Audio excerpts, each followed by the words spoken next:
oggi pomeriggio è dedicata alla deontologia o all'etica, come mi piace dire, più traducendo proprio letteralmente in inglese. Abbiamo con noi due persone che ci parleranno della stessa materia, dell'etica, vista da due punti di vista forse un po' diversi, anche se non conflittuali. Mario Tedeschini Lalli del gruppo Espresso, che è anche presidente del Comitato Internazionale dell'ONA, la Online News Association, la più grande organizzazione internazionale di giornalisti digitali, e lo conoscete probabilmente, Gianluca Amadori, presidente dell'Ordine dei giornalisti del Veneto. Io mi fermo qui, direi di cominciare con Gianluca, che focalizzerà un po' la sua attenzione sulla neurologia italiana. Grazie Carlo. Io più che fare, se riusciamo a chiudere magari la porta, che così porta quella di ingresso, riusciamo a sentire qualcosa. Allora io parlerò in realtà poco, perché oggi la cosa più interessante della giornata credo sia ascoltare questo punto di vista e questa coniugazione, questo modo di coniugare la deontologia, l'etica della professione vista da qualche altra parte. Tra l'altro da anni ci sono polemiche e contestazioni, no, sull'ordine, esiste solo in Italia, nella deontologia. Allora, io faccio una breve introduzione, qualcuno di voi probabilmente ha già partecipato l'altro giorno al corso di deontologia, per cui cercherò di non ripetere e di non dilungarmi troppo sui particolari, sui dettagli, ma parlare più di concetti generali, anche per inquadrare il tema della deontologia, che nonostante sia coniugata in maniera diversa da noi e dei paesi anglosassoni in America, in realtà si parla esattamente della stessa cosa. La deontologia, di che cosa parliamo? Parliamo di una serie di regole. Alcuni le vedono come dei divieti, come dei paletti, addirittura qualcuno dice ma è un modo di censurare le notizie e l'informazione. Ecco, io sinceramente non condivido assolutamente questo tipo di visione e credo che queste regole, che peraltro ci siamo dati noi, cioè che i giornalisti si sono dati applicando norme di legge esistenti e in parte anche estendendo la normativa secondo la sensibilità e la categoria acquisita nel corso degli anni. Ecco, queste regole sono in qualche modo dei paletti, però sono dei paletti che ci consentono di lavorare meglio, che ci aiutano a fare la professione, a evitare i rischi che tutti i giorni corriamo e ne corriamo sempre di più. Abbiamo fatto recentemente con l'avvocato Caterina Malavenda, che è uno dei massimi esperti di diritto dell'informazione e ha scritto anche un libro, no, su un mestiere sempre più a rischio. Rispettare le regole deontologiche ci pone, per cui vediamola anche dal punto di vista positivo, non soltanto siamo obbligati a fare questo, quest'altro, quell'altro. Il rispettare la deontologia significa anche che nel momento in cui finiamo nei guai perché qualcuno ci querela, perché qualcuno presenta ricorso a garante della privacy per contestare qualcosa che ci fa causa civile per danni perché abbiamo scritto qualcosa che secondo loro è offensivo piuttosto che... Cosa succede? No, tanto cosa credo, perché gioca. Dicevo, diventa anche un modo per riuscire a difendersi meglio. L'essere in regola con quello che prescrivono le norme significa che il nostro lavoro diventa inattaccabile, diventa più difficile, diventa attaccabile. Ecco perché credo che la deontologia non dovrebbe essere vista come un qualcosa che ci pone delle difficoltà per lavorare, ma dovrebbe essere una cosa che ci aiuta a lavorare meglio. Devo dire che parte degli equivoci sui tanti o i pochi, insomma, quelli che contestano le norme deontologiche e che contestano il fatto che qualcuno possa controllare e dire se il lavoro del giornalistico è stato fatto bene o male, sono quelli che ritengono che la libertà di informare sia assoluta, no? Che noi abbiamo la possibilità di fare tutto quello che vogliamo, no? Questo in realtà non è vero che abbiamo un articolo della Costituzione che espressione, abbiamo norme di legge che ci danno un'amplissima possibilità di esprimere, di esercitare il diritto di cronaca e di critica, ma come tutti i diritti hanno dei limiti, hanno i limiti dei diritti degli altri, hanno i limiti delle norme di legge, questo c'è scritto chiaramente, insomma. Per cui questo è un grande equivoco e credo che tutti noi dobbiamo avere la consapevolezza di quelli che sono i nostri diritti ma anche i nostri doveri. Devo dire che la produzione di carte deontologiche da noi nel nostro paese, in Italia, è stata sovrabbondante. Noi siamo pieni di carte, io sono abbastanza polemico su questo, perché avere tante carte, che peraltro dicono tutte la stessa cosa, perché i principi deontologici non saranno 10, saranno 12, saranno, insomma, quelli essenziali sono pochi, sono un numero molto limitato, e le varie carte che sono state riproposte nel corso degli anni in realtà non fanno altro che coniugare nei vari settori gli stessi concetti. E io credo che questa cosa non vada bene, nel senso che serviamo una carta, un codice molto più snello, molto più sintetico, che enunciasse soltanto quali sono i principi e che poi ciascuno potesse applicare questi principi in qualsiasi settore, che non deve dire non puoi fare questo nell'economia, non puoi fare nella politica, non lo puoi fare, punto, no? E non puoi prendere soldi per scrivere notizie, no? Questo che tu lo faccia se fai informazione economica, se fai politica, se fai sportiva, cambia poco. Ecco, l'Ordine Nazionale finalmente, dopo anni, sta lavorando a una revisione delle carte, a un codice unico, e io spero, perché è un lavoro ovviamente delicato, lungo, che sta portando via un dibattito quindi è molto sentito, molto acceso, e io spero che entro fine anno questo lavoro venga completato, anche perché così finalmente avremo uno strumento un po' più snello e un po' più facile anche da studiare, da capire, da rispettare. Partiamo proprio per riassumere quali sono i principi essenziali della nostra deontologia. Non si può che partire dalla legge professionale, parliamo di una legge che risale al 63, che però ha alcuni principi che sono attualissimi, che sembrano scritti ieri, che sono validi e che credo saranno validi a prescindere dall'età. E i principi essenziali sono quelli della realtà, della buona fede, della verità sostanziale dei fatti. L'articolo 2, in poche righe, li rileggo perché facciamo bene a ricordare sempre, dice che è diritto insopprimibile dei giornalisti la libertà di informazione e di critica, un diritto limitata dall'osservanza delle norme di legge dettate a tutela della personalità altrui, ed è il loro obbligo, dei giornalisti, inderogabile il rispetto della verità sostanziale dei fatti, osservati sempre i doveri imposti dalla lealtà e dalla buona fede. L'articolo 2 dice che dobbiamo verificare sempre le notizie che risultino inesatte e riparati gli errori. E poi c'è una parte che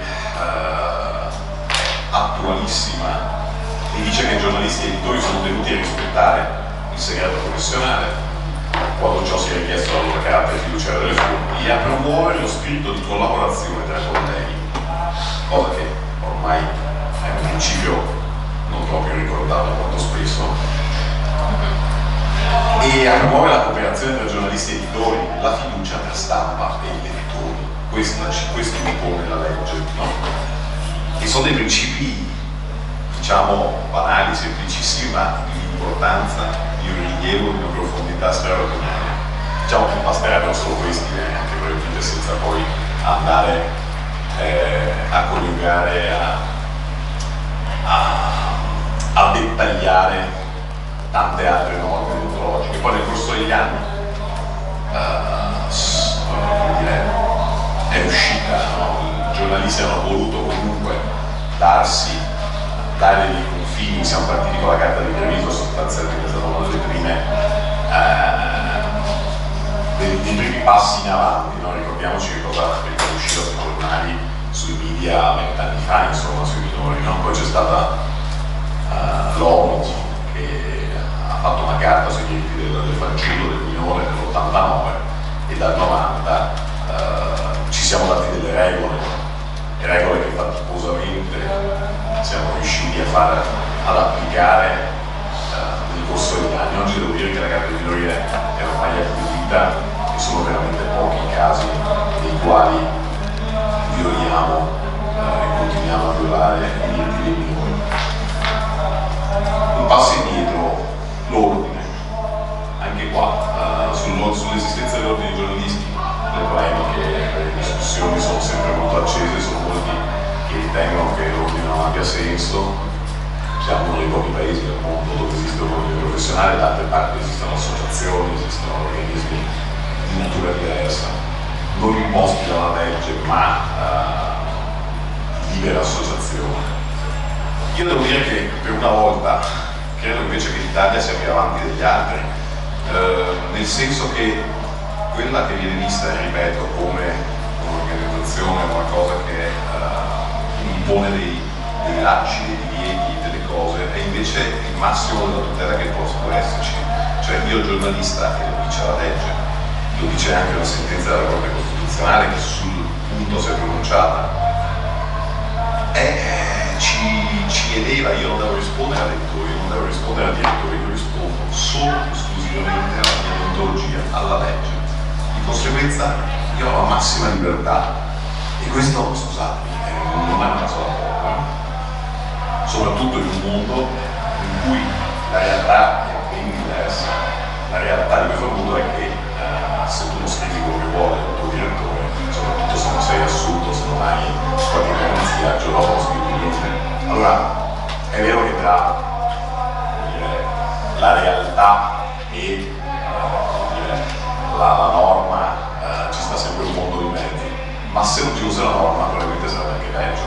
Cioè, se io non potessi invocare questa libertà e dipendessi di mani e piedi anche di fatto e di diritto da parte di chi mi dà il lavoro, sarebbe anche peggio. Per cui io personalmente difenderò sempre, non perché faccio il presidente, tanto non farò chissà per quanto, che magari tra 2 giorni non faccio più, ma lo difendo perché ci credo da giornalista, e credo sia uno dei valori che dobbiamo difendere. Vi leggo solo in velocità che cosa dice la sentenza 11 del 68, Corte Costituzionale, che si è pronunciata sulla legittimità dell'ordine dei giornalisti.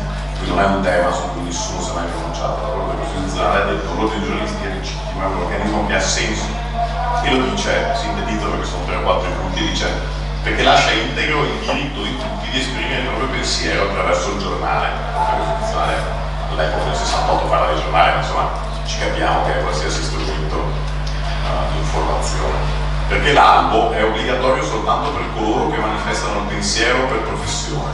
Quindi non pone limiti. Se un'altra persona vuole manifestare il suo pensiero, non si vuole iscrivere all'albo, non ha nessun obbligo. Chiunque può manifestarlo, può scrivere, può postare cose sul blog, può collaborare con testate giornalistiche in maniera occasionale, senza essere giornalista, per cui non vincola nessuno sa quello che vuole fare i professionisti, che vogliono dire il giornalismo, perché tutela con la deontologia la libertà degli iscritti nei confronti nei confronti del contrapposto potere economico del datore di lavoro. Non lo dico io, lo dice la Corte Costituzionale, perché i poteri disciplinari conferiti ai consigli, in realtà sono più ai consigli, ma ai consigli di disciplina, non sono tali da compromettere la libertà degli iscritti.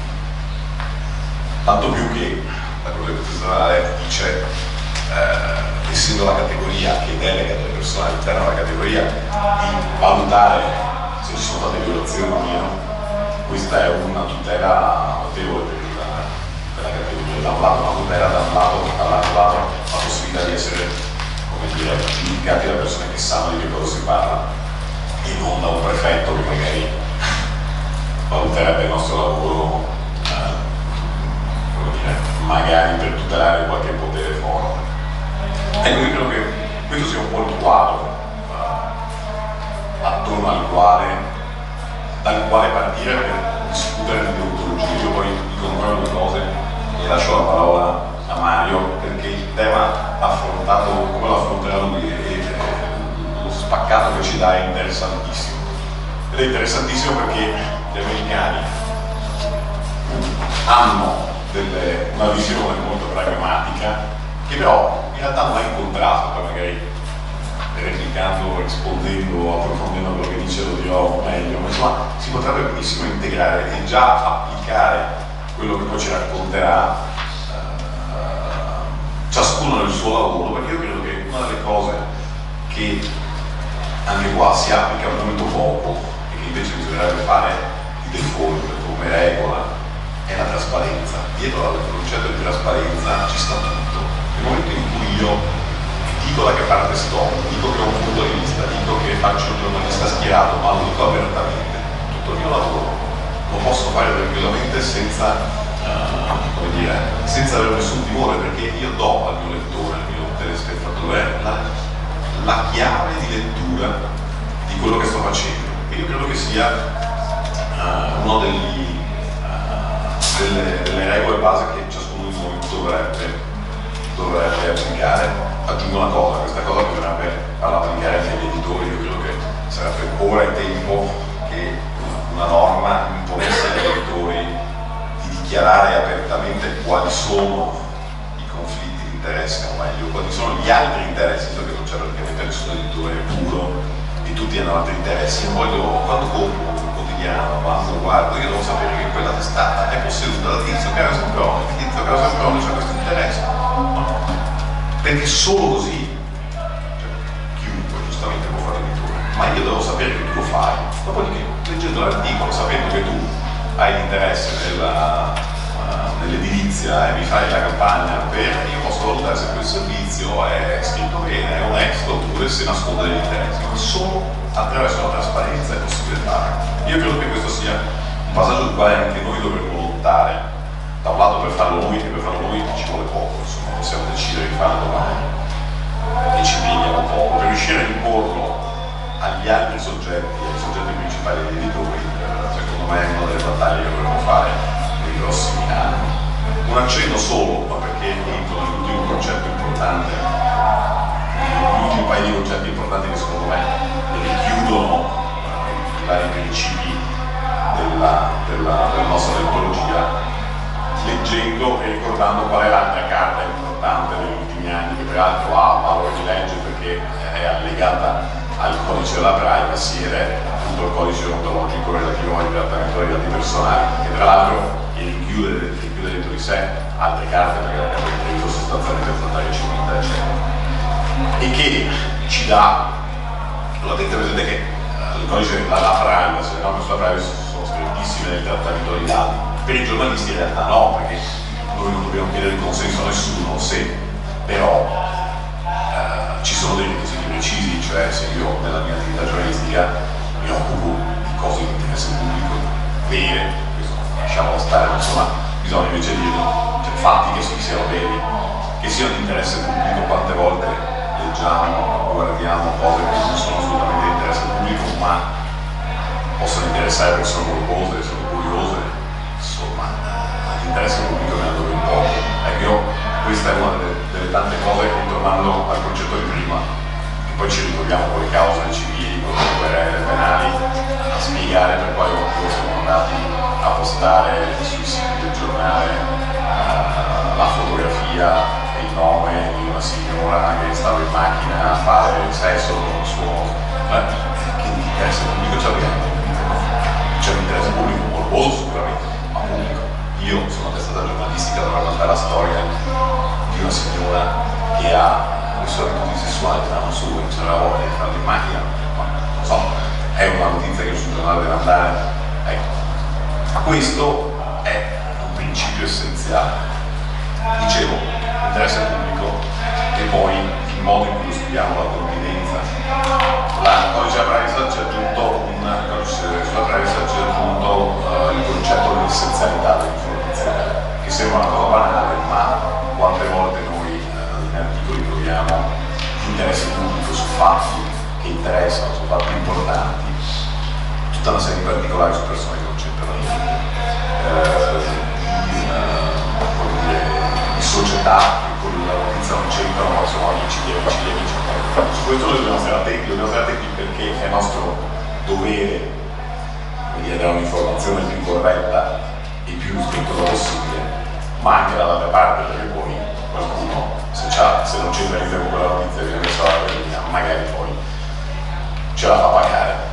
Per cui c'è sempre il doppio risvolto della medaglia. Chiudo dicendo che tutto alla fine torna e si salda in un concetto che è quello del rispetto della dignità delle persone.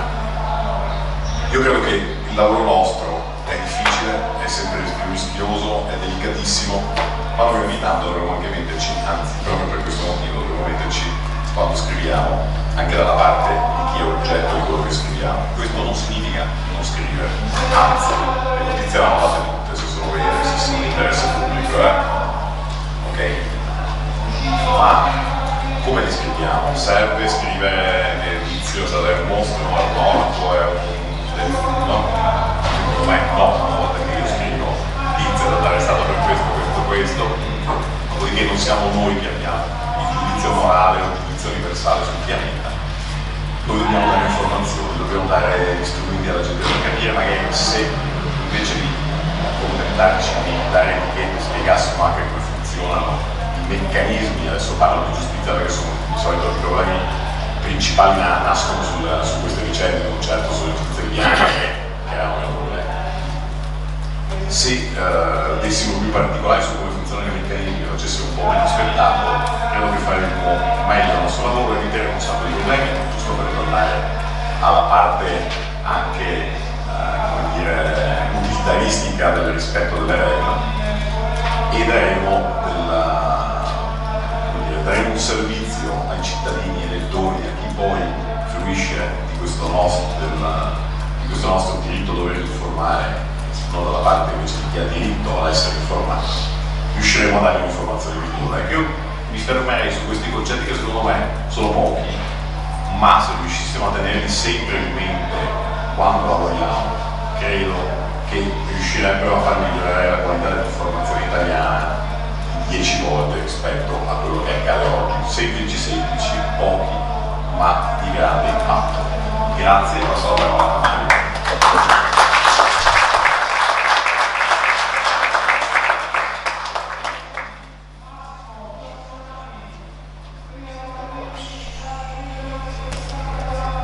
Allora, buongiorno,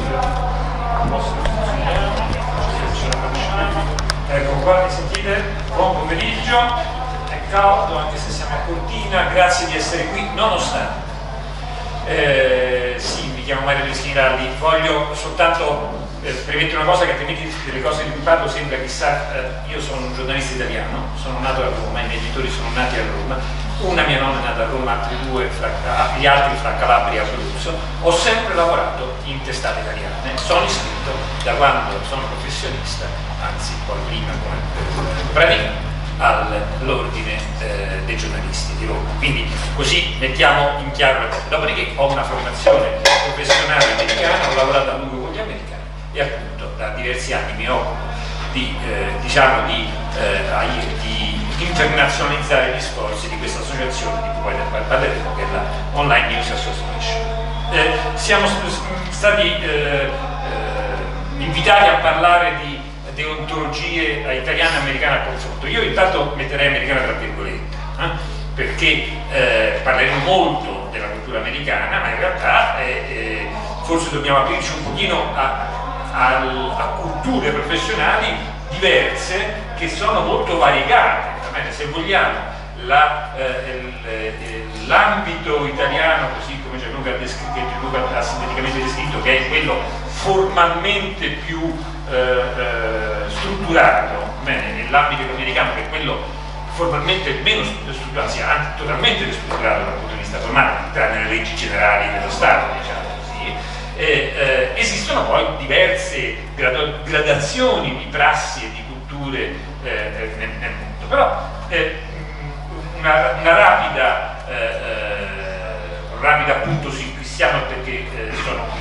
Questo, come diceva Carlo Felice, è la più grande associazione di giornalisti digitali del mondo, siamo circa 2500, c'è un gruppo non numeroso, ma di giornalisti italiani che fanno parte di questa associazione che ci siamo chiamati Umanitaria, e seguendo questo link troverete il nostro sito dove semplicemente mettiamo su appunto le slide dei seminari che facciamo, queste cose di questo genere, e come vi ripeterò poi alla fine, queste slide sono disponibili online e vi darò l'indirizzo su SlideShare, quindi chiunque voglia poi, sono tutti link attivi, chiunque voglia poi andare a vedere il sito di Unitaria o altre cose che mostrerò, basta cliccarci su.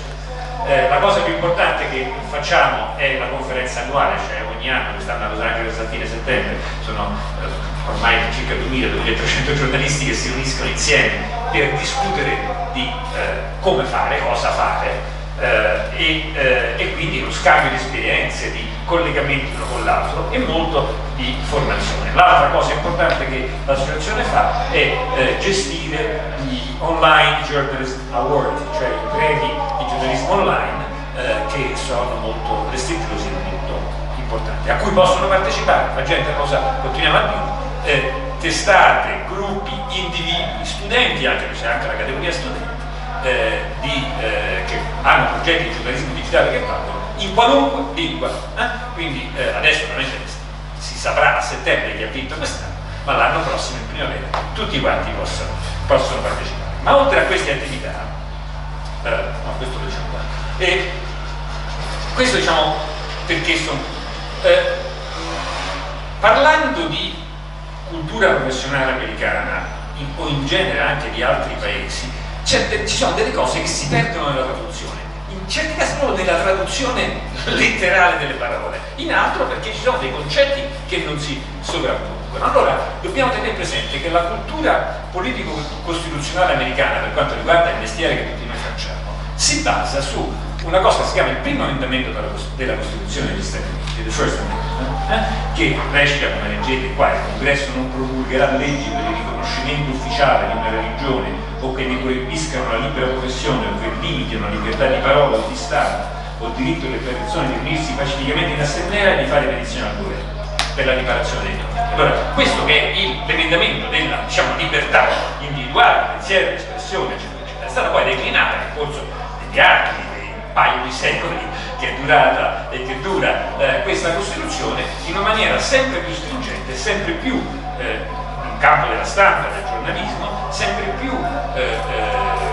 in maniera che impedisce questo. Il governo non farà leggi che il governo non può fare leggi che limitano la libertà di stampa, fino appunto che quando ci fu nel 1970 la famosa pubblicazione dei Pentagon Papers, cioè ci fu un funzionario del Ministero della Difesa americano che passò, ormai si sa chi è, Daniel Ellsberg, che passò al New York Times i documenti segreti sulla guerra del Vietnam, da cui si scopriva che il governo aveva detto un sacco di sciocchezze, quantomeno se non addirittura di bugie, ci furono delle ingiunzioni politiche, delle ingiunzioni giuridiche, per cui il New York Times dovette provvisoriamente sospendere la pubblicazione di questi documenti, dopodiché arrivarono fino alla Corte Suprema, perché qui poi no, la forza di una testata che ha anche la forza di combattere cose di questo genere, la Corte Suprema disse: tu governo sulla base del primo emendamento della Costituzione degli Stati Uniti non hai diritto, questi qua possono pubblicare. Documenti segreti e segretissimi furono pubblicati. Questa è la cultura di base dentro cui andiamo a esaminare le cose, e quindi qualunque legge, no? Qualunque norma che in qualche maniera regoli, intenda controllare, intenda decidere cosa pubblica o non pubblica il New York Times o qualunque altra testata americana, è vista come un danno molto forte a questo principio di libertà. Di conseguenza non ci stanno ovviamente ordini professionali, non ci stanno tessere stampa, è giornalista chi fa giornalista. Naturalmente questo apre oggi, negli ultimi 10-15 anni, dei problemi, perché era abbastanza facile decidere chi faceva il giornalista. Andava a una conferenza stampa, lavoro per una televisione, per una radio, per un giornale. Poi, adesso chi è giornalista? Quale blogger è giornalista? No, questo qua pragmaticamente e appena possono in senso liberare, le istituzioni, che può essere la polizia di New York che dà gli accrediti per attraversare le strisce gialle sulla scena di un delitto, cose di questo genere, si organizza.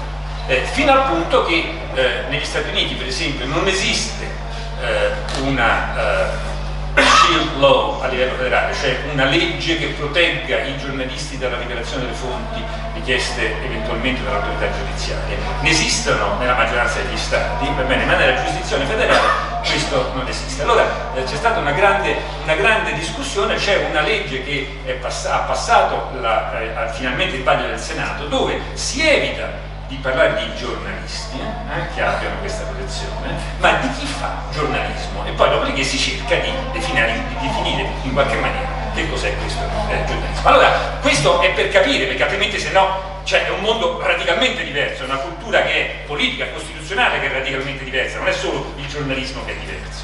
Va bene? E in questo senso tutte le questioni che riguardano, diciamo, l'etica, la deontologia, che sono questioni di scelta, sono prima di tutto questioni di scelta dell'individuo o della testata, che prescindono dalla legge, se non la legge generale, cioè la Costituzione e le leggi valide del governance, no? E specialmente è molto chiaro che non tutto ciò che è legale è necessariamente una cosa opportuna, perché altrimenti, come in certi casi vediamo anche in Italia, che avendo un soprannumero di norme, no? Spesso poi dice, ciò che non c'è nella norma lo posso fare, e se lo posso fare per la legge, quindi lo posso fare. No, discutiamo, no? E mancano poi dei concetti. Provate a tradurre in italiano il concetto di reporting e di editing, ma il reporter e l'editor no, sono proprio delle cose. Fare il giornalista, per noi è tutto fare il giornalista, no? E così anche quando parliamo di etica, no? O di deontologia. Loro parlano di ethics.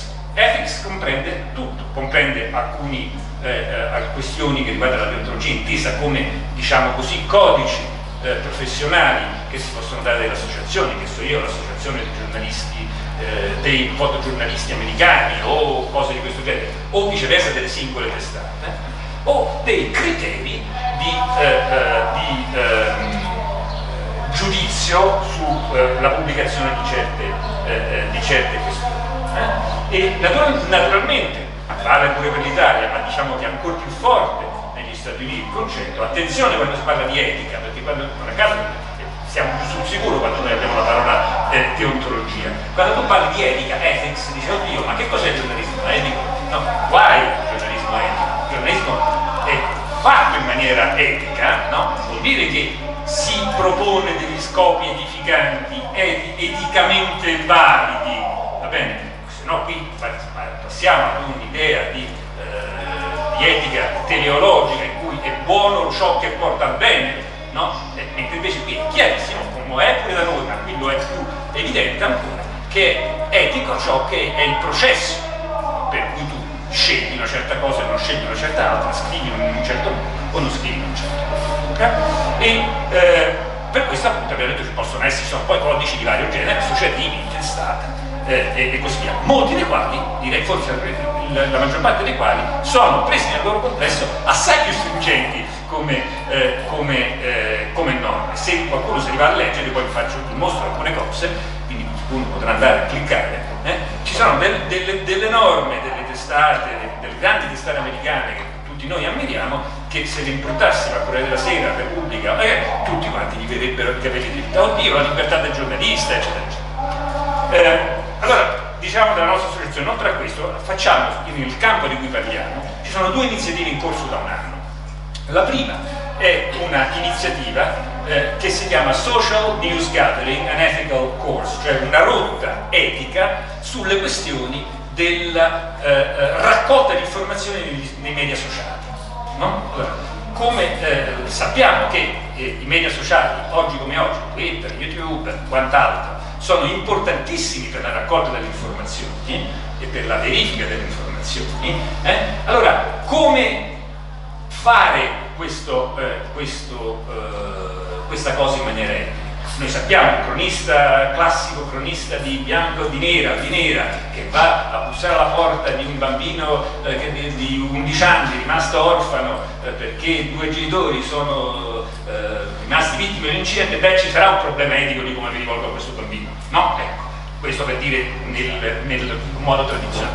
Abbiamo problemi analoghi di come trattare, no? Le fonti e come approcciarci alle fonti nei media sociali. Allora questo è un gruppo di lavoro che è stato costituito, a cui chiunque può chiedere di iscriversi, un gruppo di lavoro che discute di queste cose, no? su questi temi, il problema dell'accuratezza e della precisione, della sicurezza, perché dice mandateci foto se vedete di questo incidente o di questo attentato. Buono, un momento, mandateci foto, ma e se quello per prendere una foto viene ferito o viene... no, sono problemi etici, problemi di natura legale, problema del benessere dei giornalisti. Ormai ci sono molte testate internazionali, BBC in testa, che hanno degli interi desk che per il loro turno di lavoro si occupano solo di verificare, no? O di raccogliere e verificare materiali di questo genere. Quando parliamo di Siria, quando parliamo delle decapitazioni in Iraq, vuol dire che c'è qualche giornalista da BBC. E quelle decapitazioni che noi non vediamo perché giustamente non le mostriamo, ma se le viste tutte, perché l'ha dovute vedere, l'ha dovute valutare, l'ha dovute decidere di tagliare, l'ha dovuto verificare. Bene, allora questo è un tipo di stress che va e più un problema di flussi di lavoro. Questo qui ve lo volevo indicare per dire che appunto un'associazione come l'ONA, che è un'associazione che raccoglie liberamente dei singoli giornalisti, ha creato due filoni di riflessione. Uno è questo che riguarda appunto l'etica, tutte le questioni etiche che si pongono nell'atto di fare raccolta di informazioni sui social media. E stamattina avete parlato, credo, con degli amici del Centro Europeo del Giornalismo, no? del manuale di verifica, no? del Verification Handbook. Fa parte di un'analoga un gruppo di persone di testate si sono appena riunite, tanto per capirci, in questa organizzazione, non so come dire meglio, gruppo che si chiama First Draft, che raccoglie dentro questa piattaforma che si chiama Medium, chiamiamola una piattaforma di blog, seppure in termini molto, molto ampi, contributi di giornalisti, testate, eccetera, che si occupano dei problemi della verifica e dell'uso delle informazioni raccolte sui social media.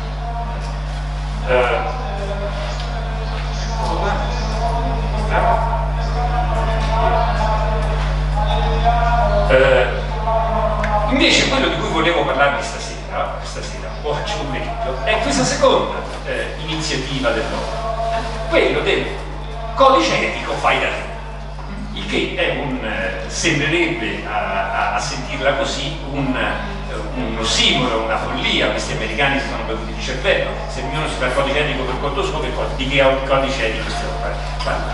Adesso ne parliamo.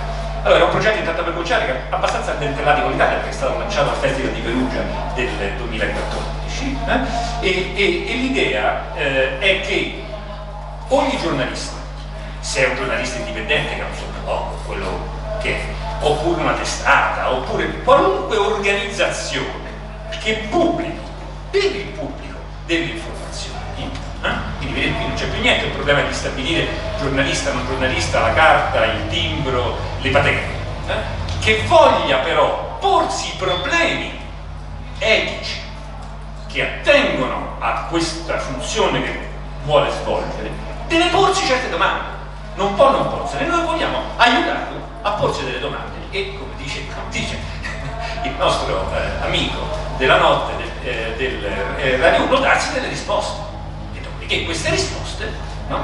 che sono le mie risposte, le risposte della mia testata alle questioni, vengono pubblicate. Ecco, caro lettore, io in queste situazioni mi comporto in questa maniera, perché questi sono i miei criteri, questi sono i miei valori professionali, umani e così via, e quindi te li pubblico perché sfido me stesso pubblicamente a rispettare questi criteri. Se non li rispetto, tu lettore, tu cittadino, potrai prendermi in castagna, dice, ma come? Avevi detto che i bambini di 12 anni non andati a dire tipo mamma è morta per primo, non so se mi invento, e invece quello è fatto.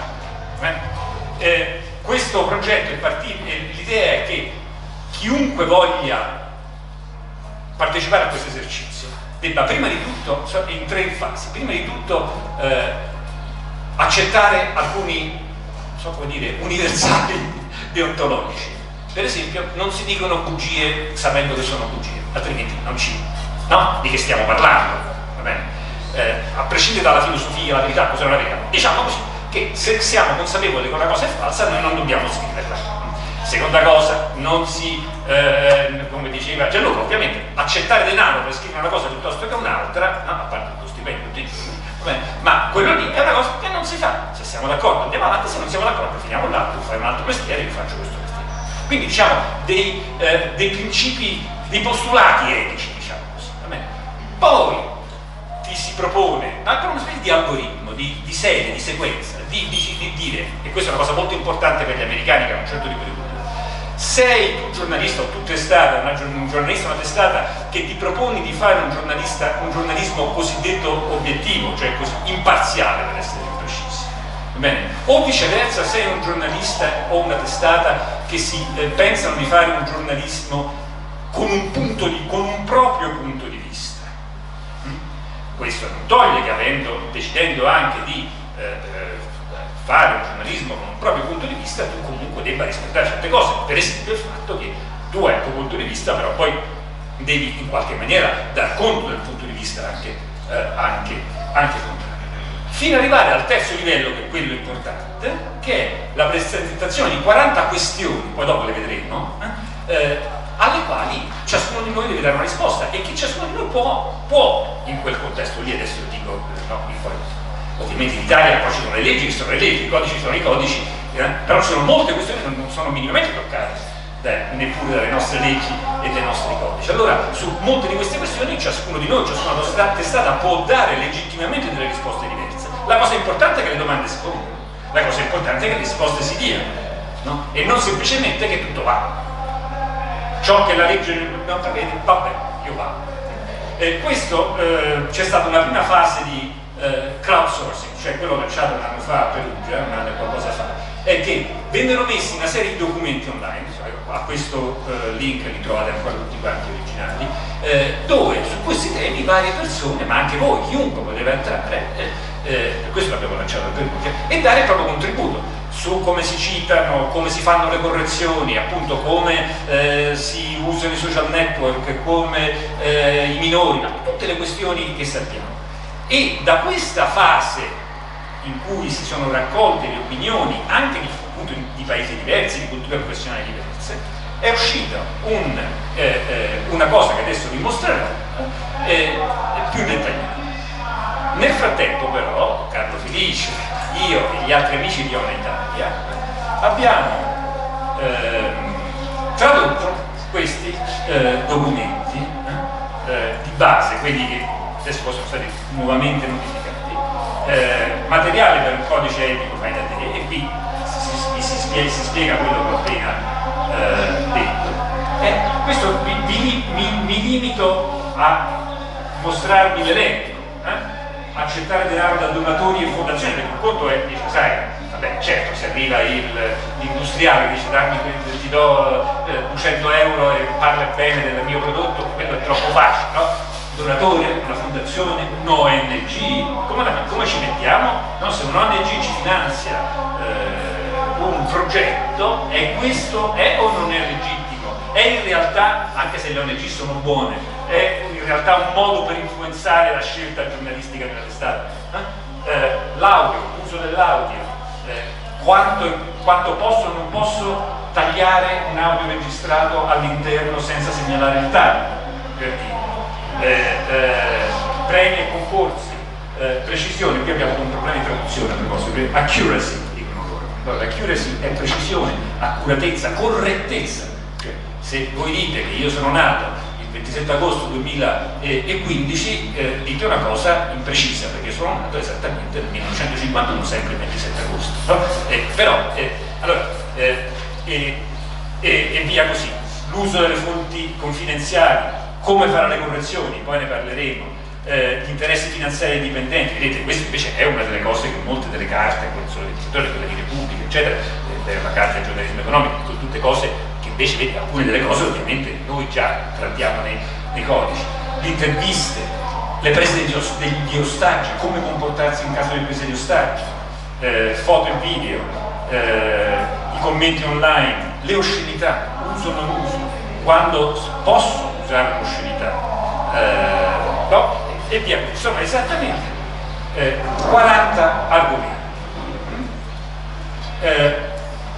Questi 40 argomenti e questi postulati sono stati organizzati in un sito che diventerà pubblico fra agosto e settembre, quindi ormai ci siamo. Io sono in grado di farvi vedere il sito in prova ed è esattamente questo è il ONAethics. Chiunque potrà entrare in questo sito, iscriversi e dopodiché le istruzioni, le domande, i chiarimenti, questo è in inglese, in italiano trovate, forse un giorno tradurremo pure questo, non lo so, chissà se cade molto fuori. E io qui ho creato un mio account di prova naturalmente, non come se io fossi uno che deve costruire il proprio codice, eccetera.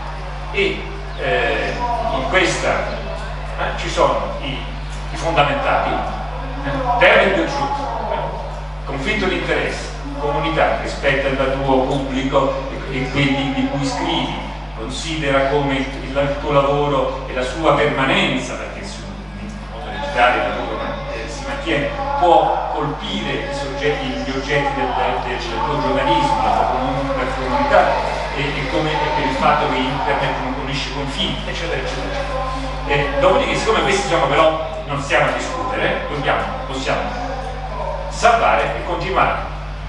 A questo punto ti chiedono qual è la natura del tuo giornalismo. Una spiegazione, una lunga spiegazione che dice se è un punto di vista, non sei un punto di vista, eccetera, eccetera, eccetera. E poi sei indipendente in senso proprio, cioè è un editore oppure un editore, appunto, sei per esempio una testata di una ONG, no?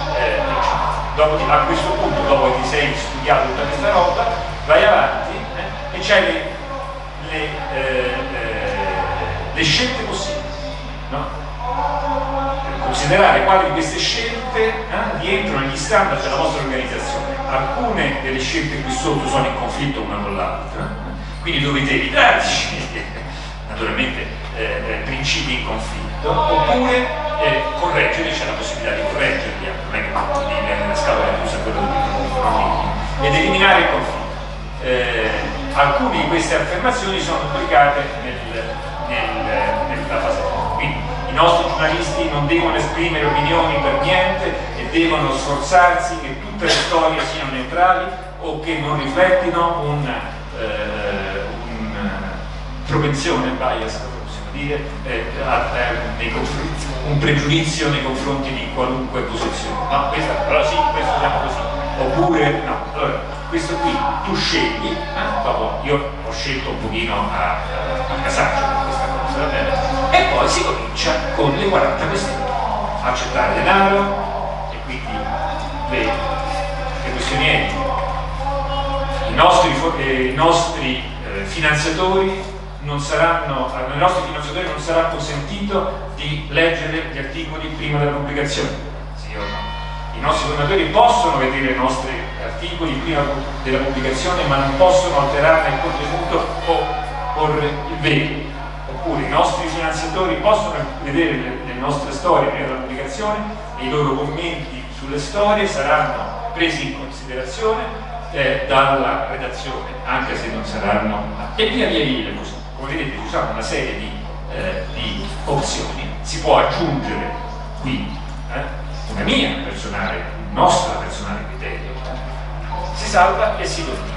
Poi si dà avanti le best practices, stabiliremo un chiaro elenco di regole e così via, renderemo queste linee etiche pubbliche in modo che sia possibile confrontarsi con esse.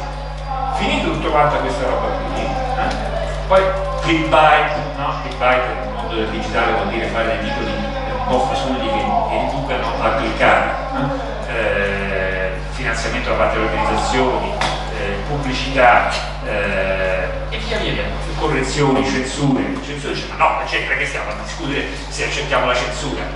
Per il momento. Qualcuno in questa sala ha fatto il corrispondente all'estero o l'inviato all'estero? A me mi è capitato alcuni anni fa.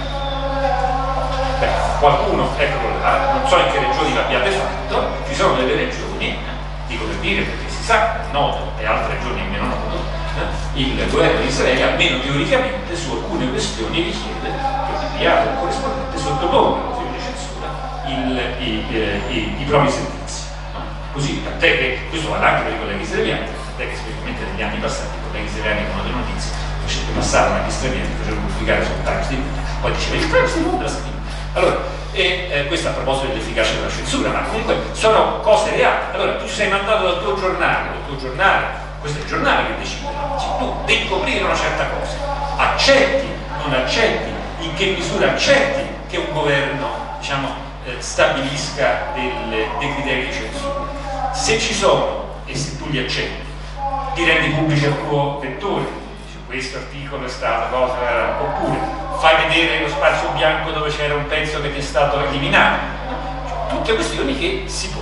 Non ve le sto a vedere a mostrare tutte quante, perché avete capito qual è il principio della cosa, e avete capito che costruirsi un proprio codice non è affatto un ballo di gara, ma è una cosa assai complicata, perché, ripeto, la questione importante è che le domande vengano poste a livello di testata o a livello del singolo giornalista, poi anche quello è importante, no?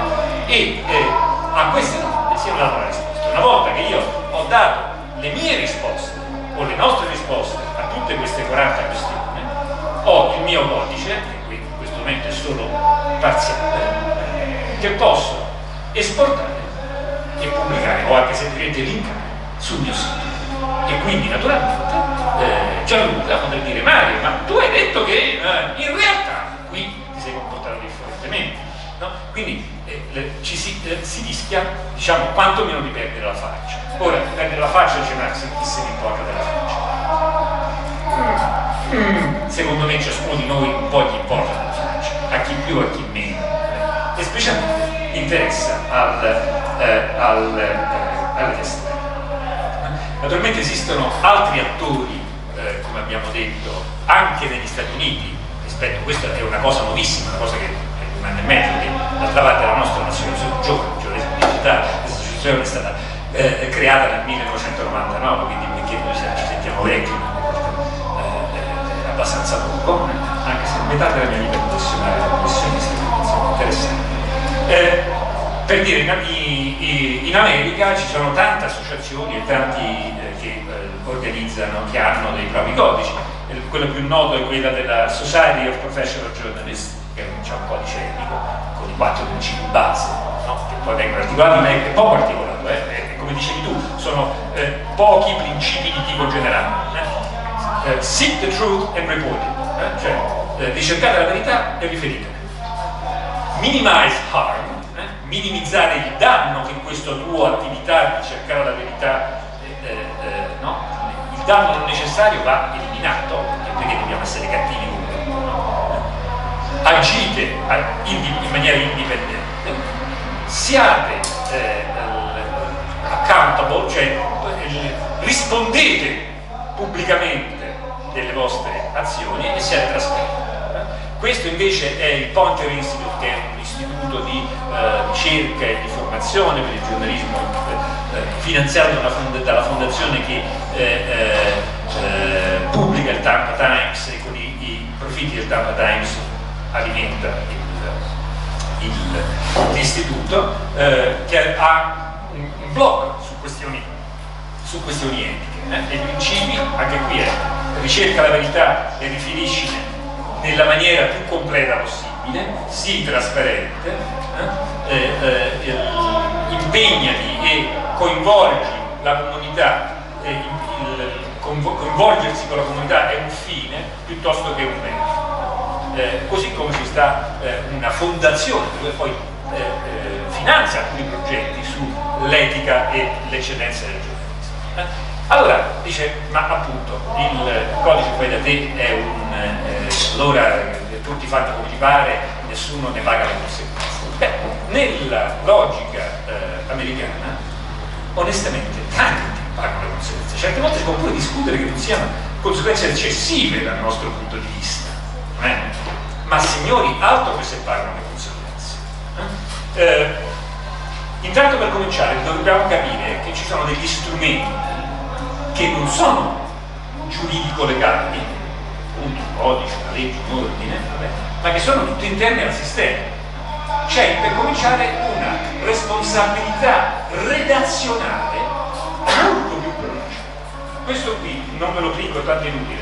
Paul Krugman, premio Nobel dell'economia, è, come alcuni sanno, un collaboratore fisso del New York Times, della pagina dei commenti del New York Times. 2 volte alla settimana pubblica la sua column, la sua rubrica sul New York Times. Se cliccate qua, rispondendo ad un critico di una cosa che lui aveva scritto, spiega come si può ovviamente discutere le conclusioni a cui lui arrivava, non so, in quale argomento, ma i dati di fatto erano, secondo lui, non pugnali. Perché? Perché io, stiamo parlando del premio Nobel dell'economia che scrive sul New York Times, ogni volta che mando il mio pezzo al New York Times, là c'è un capo servizio addetto a passarmi il pezzo, e fin qui siamo ancora più o meno quello che succede a noi, al quale insieme al pezzo devo mandare un file separato con tutti i link e le tabelle dei dati a cui mi riferisco. Se io dico perché il presidente Obama ha detto 2 mesi fa che, io gli devo dire dov'è che l'ho preso, qual è la mia fonte, e il capo servizio del New York Times Opinion Page alza sul telefono, mi chiama e quando non gli torna qualche cosa, e allora o c'ha ragione lui e io dico sì scusa mi sono sbagliato, o viceversa c'ho ragione lui io e lui dice oh sì scusa mi sono sbagliato, o viceversa non ci mettiamo d'accordo, e se alla fine delle fili non ci mettiamo d'accordo in una formulazione, la frase viene cassata. Allora, qui non ci sono ordini dei giornalisti, non ci stanno giudici, non ci sta niente, qua ci sta un capo servizio che fa il suo mestiere ed un'organizzazione del giornale, no? Che prevede che questo sia non solo possibile ma doveroso. Se non capiamo questo non capiamo niente di tutto quanto il resto, no?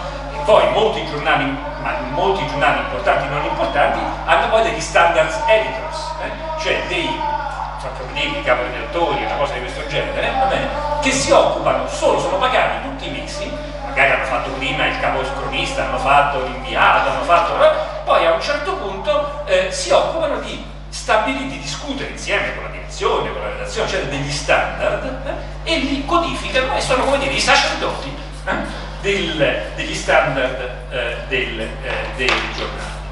Questo per dire è il blog di Philip Kotler, che è lo standard editor del New York Times. Io vi do l'esempio del New York Times, che tutti conosciamo il New York Times, ma non è soltanto lui.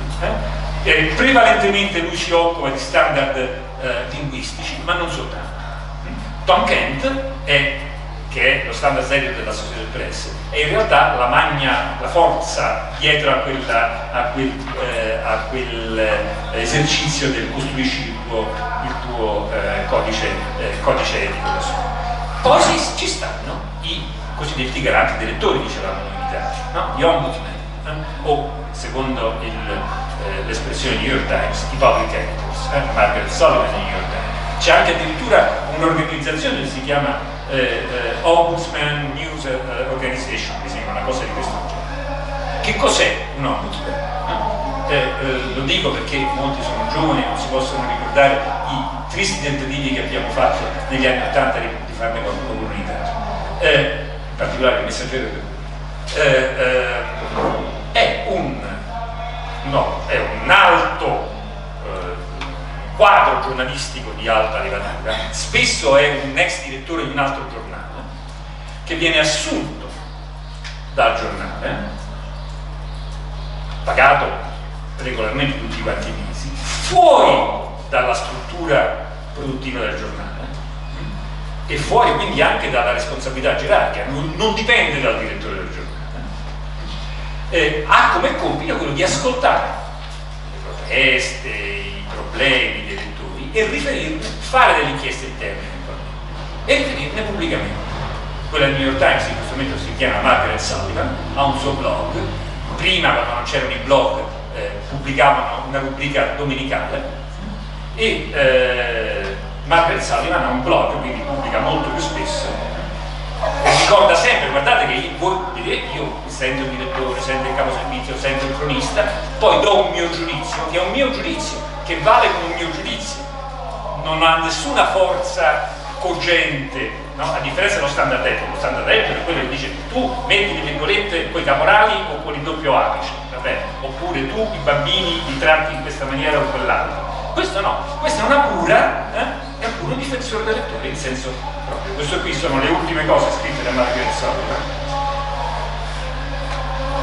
Ecco, questo per esempio, questa è una cosa che a noi ci sembrerebbe idiota, no? Come identificare gli autori di una lettera al direttore facendo la discussione. Questa invece è una cosa molto più importante, molto più clamorosa, che in America nei giorni scorsi si è discussa, perché c'è stata una grossa inchiesta del New York Times sui corpi degli atleti, e parlando di Serena Williams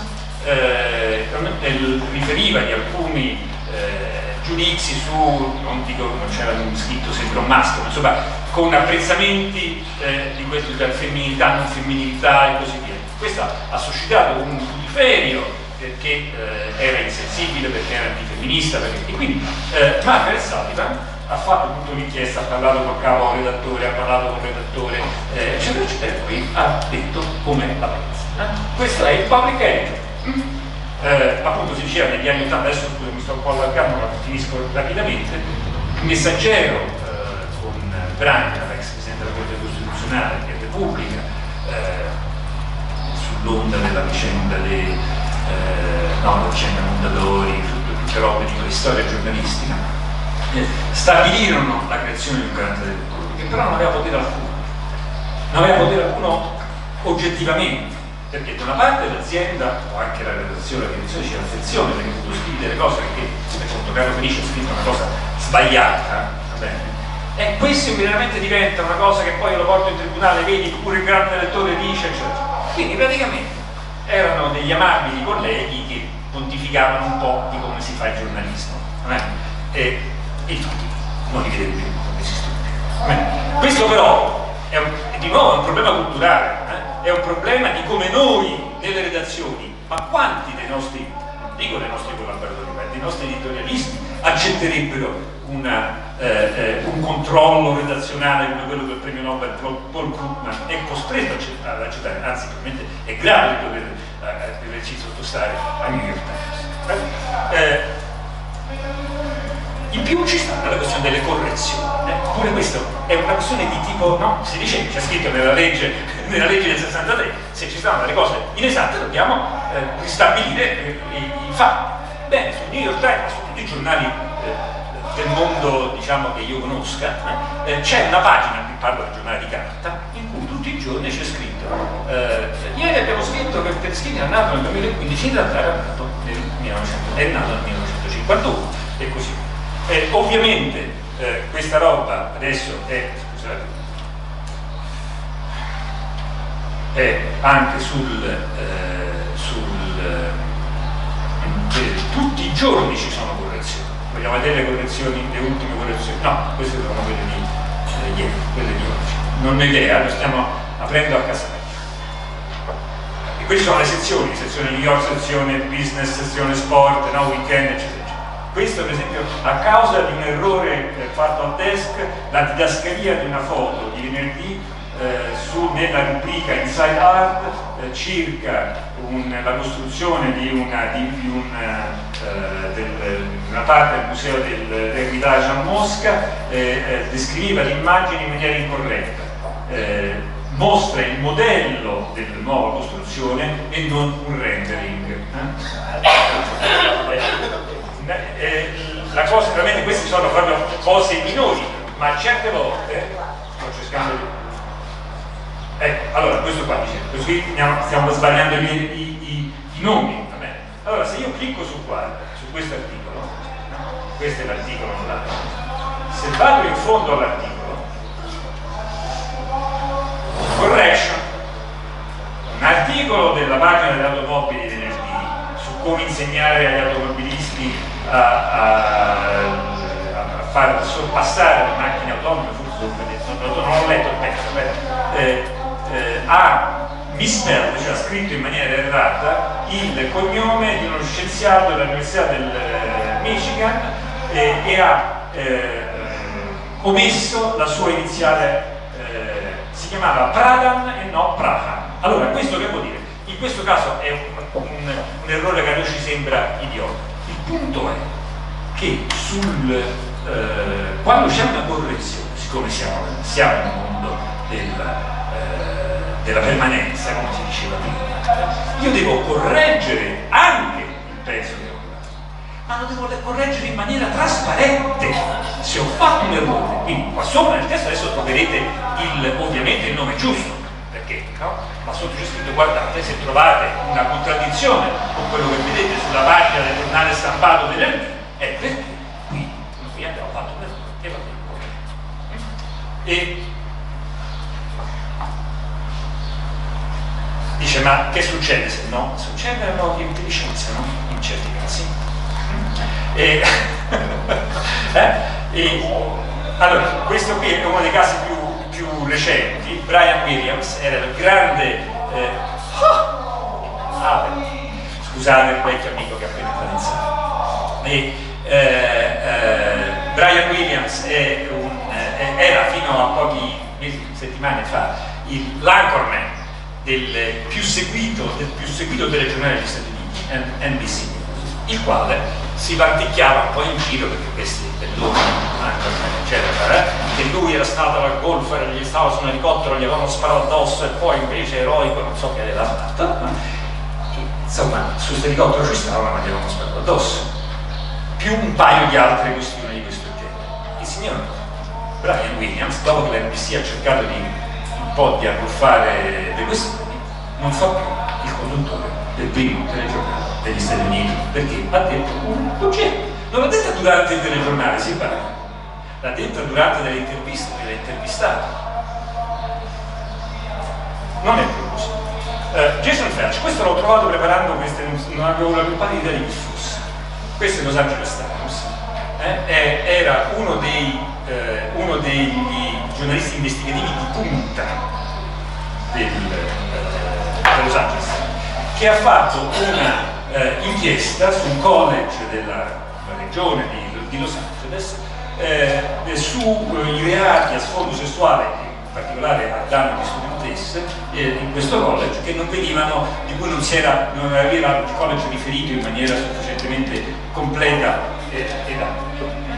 Voi andate su questo articolo, che è esattamente come è stato pubblicato, ma al terzo paragrafo trovate Editor's Note, un articolo di una pagina dello Los Angeles Times del 7 dicembre 2013 non ha riferito in maniera corretta il fatto che l'Occidental College ha evitato di rendere pubblici i 27 casi di violenza sessuale capitati nel 2012. L'articolo si occupava degli obblighi dell'Occidental in quanto alla legge federale, eccetera, eccetera.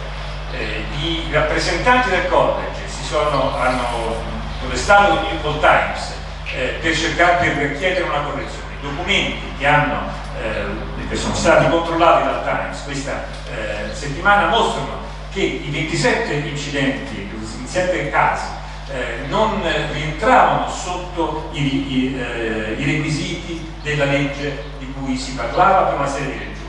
Alcuni non erano violenze sessuali così come definiti dalla legge in questione, piuttosto riguardavano molestie sessuali, messaggi a sfondo sessuale, eccetera, eccetera, che non sono coperti da questa legge. Altri casi di cui si erano accusati non sono stati riferiti perché sono accaduti fuori dall'università, al di là dei perimetri della legge. Alcuni sono peraltro capitati nel 2011 e in quell'anno il college ne ha riferito. Sui seguenti articoli del Times pubblicati hanno ripetuto l'errore originale.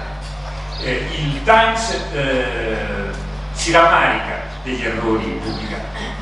Separatamente, mentre hanno cominciato a esaminare queste proteste, la direzione del Times hanno appreso dall'autore dell'articolo, il staff writer Jason Felch, che si era lasciato coinvolgere in una relazione inappropriata con una persona che era stata una fonte della storia del 7 dicembre. Felice ha riconosciuto che dopo questa relazione terminata ha continuato a usare questa persona come fonte negli articoli successivi. Il direttore del Times, David Maraj, ha licenziato Felice. Veramente una cosa che poi questa collega professionale, ecco, questo non voglio entrare naturalmente nella discussione se in questo caso era giusto o era sbagliato, eccetera. Questo è quello che un direttore, che un giornale, sulla base di quella logica redazionale che c'è, e quindi in questo senso poi i codici interni funzionano. Darrada, l'altro grande anchorman, qua andiamo dietro negli anni, della CBS, che stava per andare in pensione, faceva anche dei servizi per 60 Minutes, che è il grande settimanale della CBS di approfondimento domenicale, in un servizio sul servizio militare un po' fatto facile di George W. Bush. Presentarono i documenti che erano documenti falsi e appunto in rete i blogger di destra scoprirono che erano falsi. La producer, che lavorava 15 anni con CBS News, fu licenziata subito e Dan Rather andò in pensione 6 mesi prima. Jason Blair è il caso del columnista del New York Times giovane che nel 2003 fu scoperto che scriveva da posti dove non stava, dicendo Greensboro, invece non stava a Greensboro, stava a casa sua, e usava materiali presi da altri giornali senza citare altri giornali. Fu licenziato da 2 piedi, ma la cosa più interessante, e qui poi mi fermo, che quando si seppe che questo scandalo uscì fuori, la direzione del New York Times diede incarico a un gruppo di giornalisti di indagare, di leggere e di ricontrollare tutti gli articoli scritti del New York Times da Jason Blair, e scrisse questo report di 8 pagine sul giornale e online, dando conto di tutti gli errori anche che erano successi. Perché questo avvenne? Jason Blair, ma perché qualcuno gliel'ha fatto, non gliel'ha passato, visto che tu sei responsabile capo servizio di controllare tutte quante le cose, eccetera, eccetera. Allora, io mi fermerei qui, perché poi dopo e poi andiamo avanti se serve. Grazie.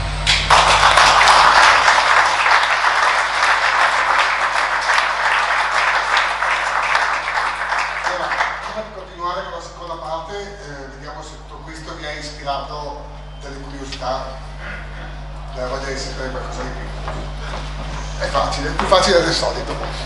Sì, a me ha ispirato molte curiosità, perché io vivo a Londra e quindi, però sono una giornalista italiana, sono iscritta all'ordine, ma da Londra pubblico un piccolo giornale nel quale scrivo nel quale scrivono delle giornaliste che hanno studiato, italiane, che hanno studiato a Londra. City University.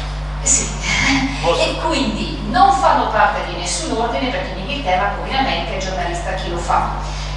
Tra l'altro aggiungo che, siccome il numero degli italiani è cresciuto tantissimo, sono sorti molti piccoli giornali online, non online, alcuni fatti dai giornalisti, altri francamente no. Allora, questa cosa dell'etica fai da te mi interessa molto e mi piacerebbe utilizzarla nel mio giornale e far sapere che esiste.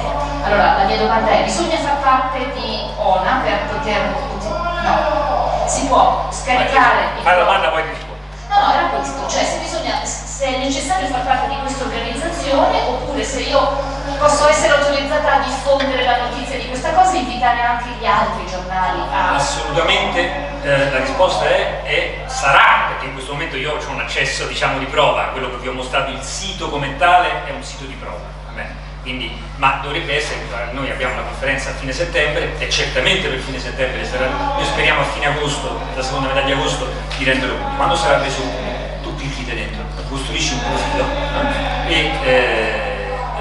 e ti fai il tuo personale o della tua testata.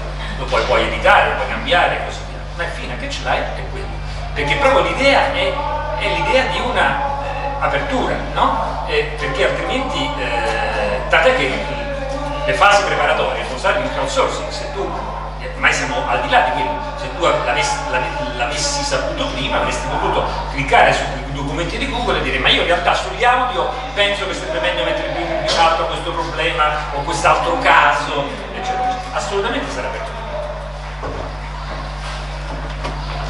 Sì. Un attimo che arrivo. Credo che per la registrazione ti serve il microfono. Mi chiamo Alessandra Cortesani, sono una giornalista professionista, ho sempre lavorato in Italia e sono iscritta da 5 anni. E volevo chiedervi questa cosa. Prima, suicidio, come lo trattano i giornali, cioè, cosa ne pensate di un suicidio ovviamente, visto che sono sempre più ricorrenti vista la crisi economica, e come lo trattano i giornali americani?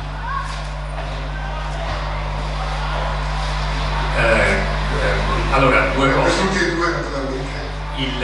La premessa che fa in domanda mi sembra che sia un fatto che io come capo servizio verificherei, cioè il fatto che ci sia a causa della crisi economica un aumento di suicidi in Italia è una cosa che alcuni hanno affermato, alcuni hanno contestato a suon di numeri e di statistiche, anche perché la definizione di suicidio, la definizione delle motivazioni di suicidio sono cose complesse, proprio fattualmente complesse. Ma diciamo a prescindere da questo elemento qua, per alcune cose, questo però indica come su alcune cose evidentemente c'è argomento per stabilire quali sono i dati da cui partiamo per discutere. Allora, i giornali americani in genere è una cosa un po' complicata da dire, però vi posso mostrare, dove sta? I nostri, cioè credo, mi sembra un documento che trattava, o sbaglio, su questa legge.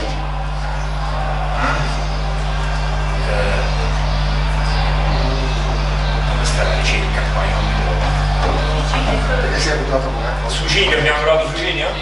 Ecco qua, suicidio. Ce lo possiamo leggere insieme, io non è che mi ricordi. E di nuovo qua non troviamo il modo, troviamo uno schema da leggere e da valutare per capire, forse andiamo addirittura a quello più recente, scusate,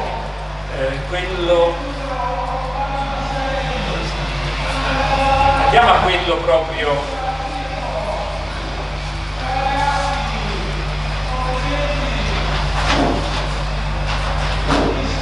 così vediamo proprio se facciamo la cosa insieme. Allora, suicide,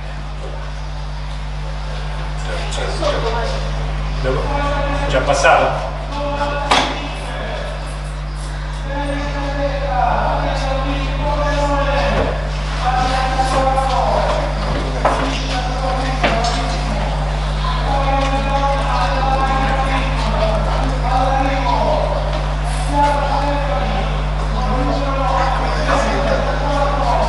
Questo? Sì, sì. A mental health and suicide. Allora, le possiamo leggere insieme, se mi testi, non so se poi abbiamo tempo che non...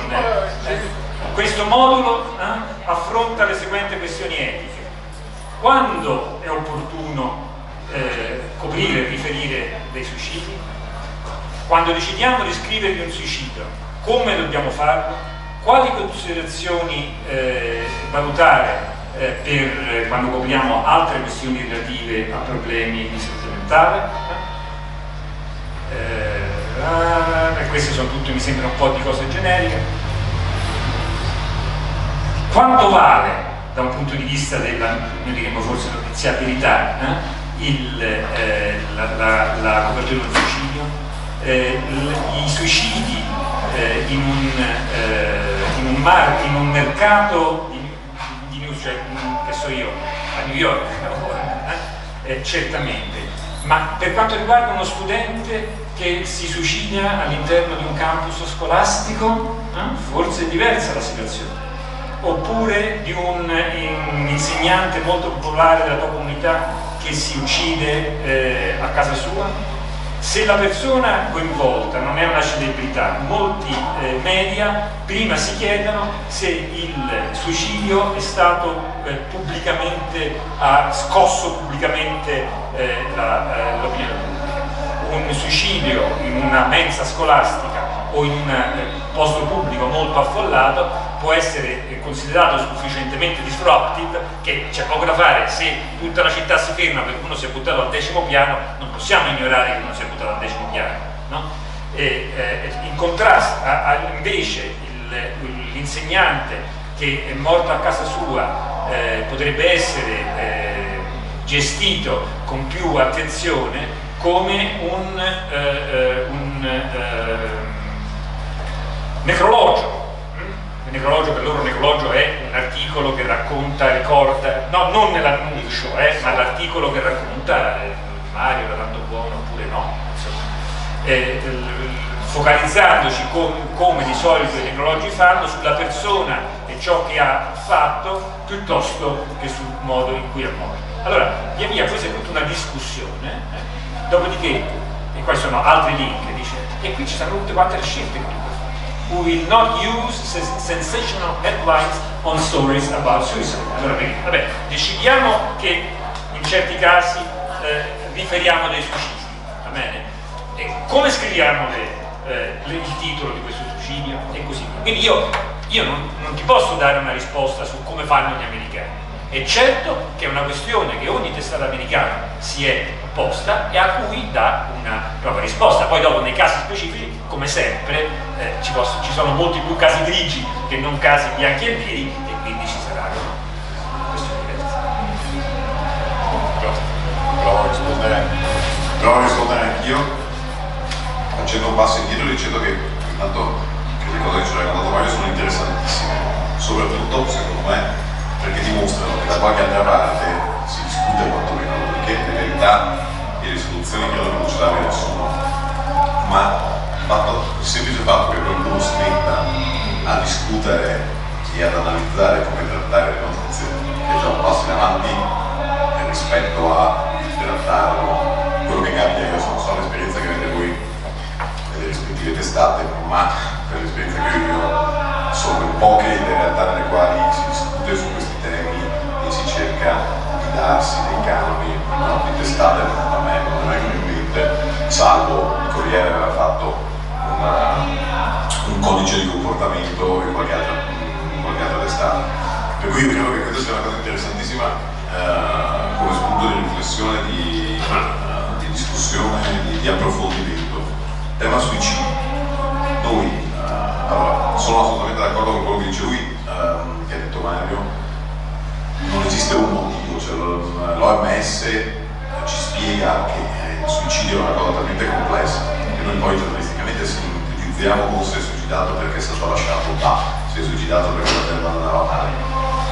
Però il suicidio è una cosa talmente complessa, ci spiegano i psicologi, non lo dico io, che non esiste mai una causa sola, c'è qualcosa di scatenante in una situazione di un certo tipo, eccetera, eccetera, eccetera. Per cui stiamoci molto attenti nelle semplificazioni giornalistiche, tanto più che è provato statisticamente l'OMS, se vi andate a vedere sul sito dell'Organizzazione Mondiale della Sanità ci sono degli studi scientifici comprovati che ogni volta che si scrive di suicidi ci sono dei suicidi. Per cui l'effetto emulativo è un dato di fatto. Hanno fatto degli studi guardando, analizzando articoli su articoli e che cosa succedeva dopo, eccetera, eccetera, ed è statisticamente.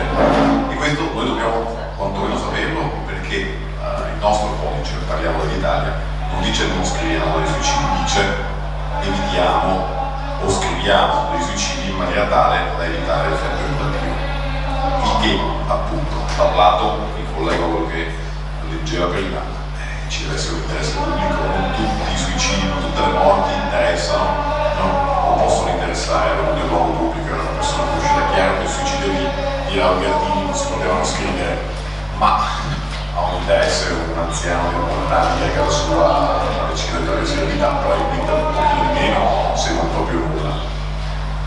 E ricordate la vicenda dei ragazzini dei suicidi a catena col gas tanti anni fa, delle macchine che si chiudevano nei garage. Lì è stata una catena pazzesca, a un certo punto abbiamo finito di scriverne, non ce ne sono state più fatalità, magari no.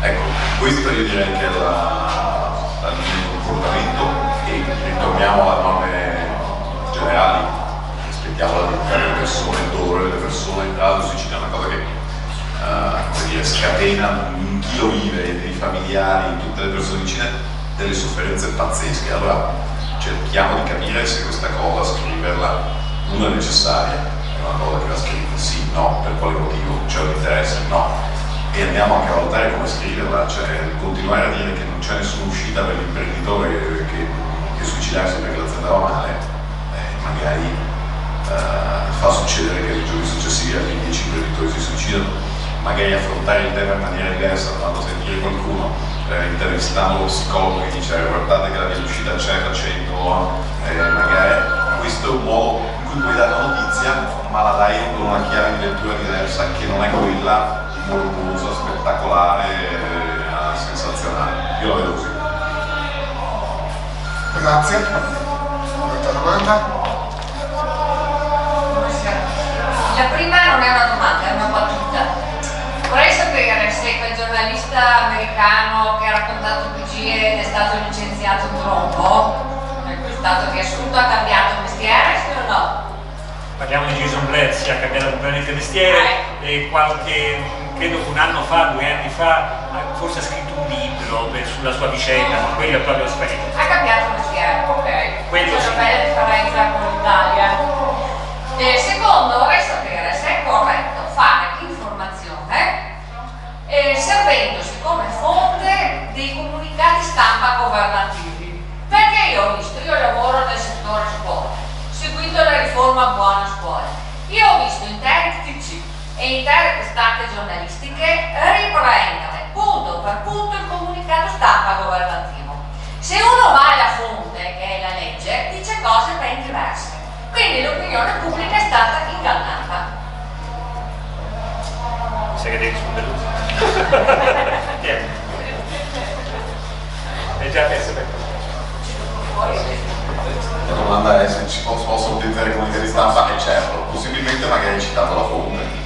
Adesso comunicato stampa governativo, uno non va a guardare. Io guarda, ti rispondo in termini generali, io non lo so, vedo pochissimo nella stampa italiana citata la fonte. A noi, ai giornalisti italiani piace tanto romanzare, facendo finta di essere stato ovunque anche dove non c'è stato. Quando hanno le conferenze stampa della polizia non leggo un pezzo che dice, è la polizia che dice che Mario Tedeschi di Lardi ha rubato, ti raccontano ha rubato, è uscito dalla banca finché col midro in mano, e ma tu hai visto? No. Allora, questo è un difetto, secondo me, della stampa italiana, di non seguire, romanzare e non dire da dove vengono le notizie, che è un modo, peraltro, tornando al tema di prima, anche per pararsi da qualsiasi cosa. Io dico che l'hai detto tu, no? Quando non lo so per una cosa diretta. E magari, io adesso non ho seguito la cosa della scuola, quindi non lo so se effettivamente, ma diciamo che come dici tu, e magari se qualcuno si andasse a leggere il testo di legge sarebbe una gran cosa, però sarebbe già abbastanza se io col comunicato dicessi il Ministero dice che ha mandato un comunicato in cui dice che questa è la legge, punto. Questa è la trasparenza. Dopodiché il giorno dopo replicherò dicendo guardate che finalmente sono riuscito a vedere il testo e quello che hanno scritto non era ancora legge. Credo che sia proprio una questione di trasparenza.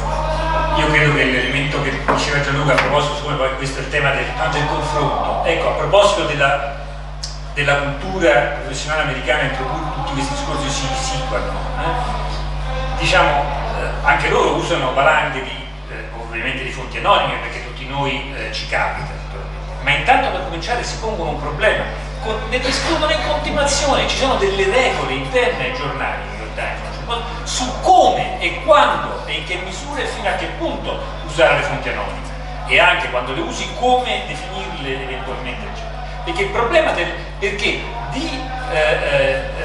in automatico l'idea è che il giornalista debba essere trasparente nelle informazioni che dà. Quindi se io ho preso una cosa dall'Istat, dico perché l'Istat ha detto che, oppure Gianluca ha detto che nel bene dei giornalisti sono 8, oppure quel che sia, va bene? E il punto qual è? Che in Italia, questo è una questione, non diciamo se è meglio o se è peggio, io sono di un formato B, anche se ho sempre lavorato qui, quindi sono uno strano ibrido, ma di fatto storicamente in Italia noi preferiamo lo stile del giornalista onnisciente, no? Per usare un termine letterario, no? Lo scrittore onnisciente. Io sto di là e ti racconto come è stato, perché ho parlato con questo, poi ogni tanto cito Gianluca se Gianluca ha detto una cosa che è particolarmente non so che, va bene? Questo è un problema perché rende più difficile al lettore di risalire l'albero delle tue informazioni. Questo vale ancora di più nelle inchieste, lascia perdere nella cronaca quotidiana. Nelle inchieste dove dici benissimo, molto interessante, hai scoperto questa cosa, fammi vedere se per esempio le correlazioni che hai fatto tra due serie di dati, no? Sono anche passibili di una relazione di causa-effetto, no? Il valore che ci sta nei saggi scientifici o nei saggi accademici alle note e delle appendici. Nessuno se le legge le appendici o le note, o pochissimo. Il fatto che ci sia vuol dire però che l'autore mette il proprio risultato all'esame di chi vuole esaminarlo, e ci stanno quegli 1 o 2 che leggono quella nota e che poi vanno a rivedersi l'articolo citato e che magari ti dicono no, te ne scrivi questa cosa, tu l'hai letta così, ma in realtà là c'è scritto tutta questa cosa, no? Oppure discutiamo. Quindi il problema della trasparenza delle fonti è questo, e questo qui appunto, è uno dei 40 cose: fonti, affidabilità e citazione, no? Come citare, quando usare le fonti anonime, e così. Questo è un elemento che nell'idea di ethics è un elemento che riguarda esattamente non la tecnica giornalistica, ma il modo etico di fare giornalismo.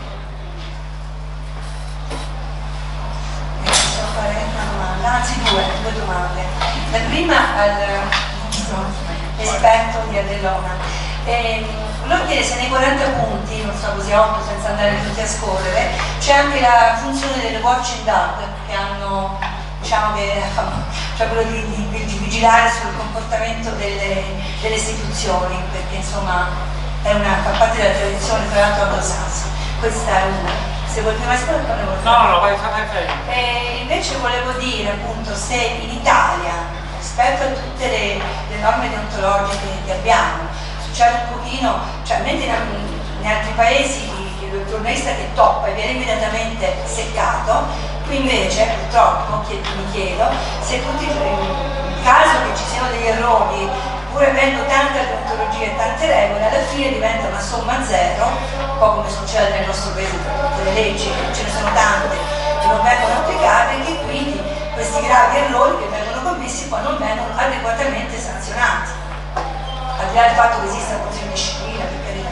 Però io mi chiedevo se questi errori avessero un giusto pegno, laddove purtroppo possono anche coinvolgere anche altre persone. La mia risposta è molto rapida, non vedo bene in quella logica lì perché dovrebbe essere il tema del watchdog journalism una questione di scelta etica, è una scelta di fondo. Se io faccio giornalismo lo faccio perché nei confronti di un'istituzione, di qualunque istituzione, che può essere un'azienda, o posso essere io professore che sono contestato ai miei studenti perché io devo esercitare un'osservazione critica sui fatti, se no non sono giornalista. Cioè il punto non si pone, non è come si fa a codificare, devi essere watchdog, e come si fa con tutte queste maniere, si fa andando a guardare, verificando i fatti, citando le fonti, non è tema diciamo deontologico, non lo vedo. Rispondendo all'altra, io non so nei giornali, mentre citava Mario, i licenziamenti fatti dai giornali, perché qua parliamo di sanzioni direttamente. Non esistono statistiche di che cosa succede ai giornali italiani. Ce ne sono alcuni che vivono con campagne di fango e i direttori restano per i direttori che fanno i direttori anche più importanti, per cui devo dire che abbiamo una visione su che cos'è notizia vera e falsa un pochino meno rigida. Dal punto di vista dell'ordine io posso dirvi qualcosa di più, e le sanzioni ci sono. Allora, per farsi un'idea basta andare sul sito dell'Ordine Nazionale, ci sono i massimali in cui ci sono centinaia di casi raccontati, illustrati con le massime, eccetera, eccetera. Esiste una casistica molto nutrita, dopodiché le sanzioni vanno dal semplice avvertimento, che è un buffetto, alla censura, alla sospensione della radiazione, la complessità anche qua è notevole, insomma, per cui io direi, per il panorama per esempio Veneto, devo dire che siamo abbastanza severi e abbiamo negli ultimi anni cercato di fare una campagna e un'attività di serietà, di rigore notevole. Tieni presente che siamo di fronte a una legge professionale del 63 che prevede per un qualsiasi procedimento disciplinare la possibilità di 5 gradi di giudizio. Questo, qualche piccolo problema lo pone, è una garanzia estrema che il legislatore aveva dato appunto perché noi facciamo un lavoro assolutamente delicato, di conseguenza per, come dire, dare il massimo alle garanzie, di do il massimo alle garanzie. Questo però significa anche che il semplice cronista che non ha i soldi per pagarsi l'avvocato si prende la sanzione e forse impugna il Consiglio nazionale, il grande direttore, il personaggio importante, quello che c'è i soldi, gli avvocati, eccetera, eccetera, vanno avanti fino in Cassazione perché i gradi sono Consiglio regionale, scusate, Consiglio disciplinare regionale, nazionale. Ci sono 2 gradi di giudizio giurisdizionali in modo che il Tribunale e Corte d'Appello, con 3 giudici togati e 2 giornalisti affiancati, e dopo di questo si va in Cassazione. Allora è chiaro che in 7 anni e mezzo fare tutta questa fila è praticamente impossibile, questo però non è colpa mia, non è colpa di nessuno. No, dico. Non riflette l'ambito giuridico nazionale, in ogni caso tante regole. Il quadro è questo, dopodiché ci sono state radiazioni eccellenti, ci sono state sospensioni anche, se ne è anche scritto, voglio dire. Dopo, quello che secondo me non scatta, perché probabilmente scatta di più nei paesi anglosassoni che hanno una maggiore sensibilità per questi temi, nel momento in cui il collega X viene radiato, ne abbiamo sentito parlare per casi illustri, no? C'è una sollevazione da parte di qualcuno che in qualche modo fa pesare il fatto che il collega X si è inventato la notizia? A me pare di no, però questa è una sensazione mia, c'è, come dire, poca sensibilità e poca ribellione anche all'interno della stessa categoria rispetto a quelli, ai colleghi che secondo me sono una minoranza, perché la gran parte dei colleghi è per bene e loro cercano di farlo bene, e rispetto a quelli invece che non lo fanno, no? Io ho questa visione. Ci sono altre domande o facciamo concludere Mario Tedeschi Galli, che aveva solo interrotto la sua presentazione?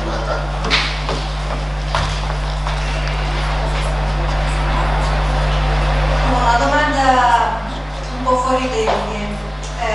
Vorrei sapere se in America il comportamento generale di un direttore di giornale nei confronti di un giornalista eticamente scorretto, il più che scorretto personalmente, prevede la radiazione assoluta e non l'eliminazione, come sono state eliminate le notizie false, per invece scorrettezza etica personale, mentre in Italia questo non è accaduto. È successo il caso di un giornalista molto famoso, televisivo, che ha tenuto le prime pagine per mesi e è ritornato a lavorare.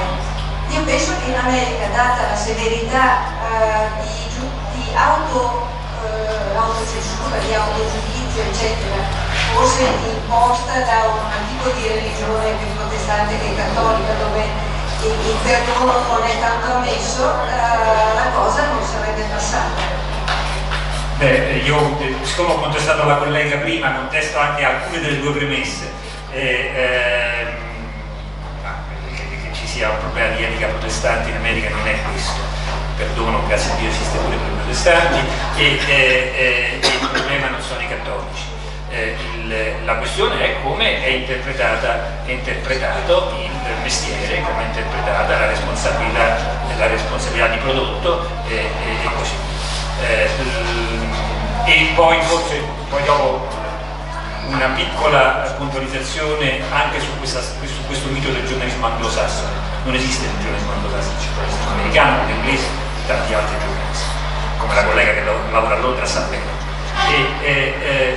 Allora, che cosa succede? Se tu lavori in un giornale come questo qui, Jason Blair era un giovane 27enne cronista che scriveva molto bene e che stava avendo una carriera fulminea, e devo dire c'era un caporedattore che si chiama Joe Langman, che a un certo punto scrisse una mail, è l'unico davanti alla piramide, diciamo, gestionale del New York Times, che disse Jason Blair has to be stopped now, deve essere fermato subito. E questa cosa qui in realtà, prima che qualcuno si accorgesse veramente di questa roba, ce n'è voluto.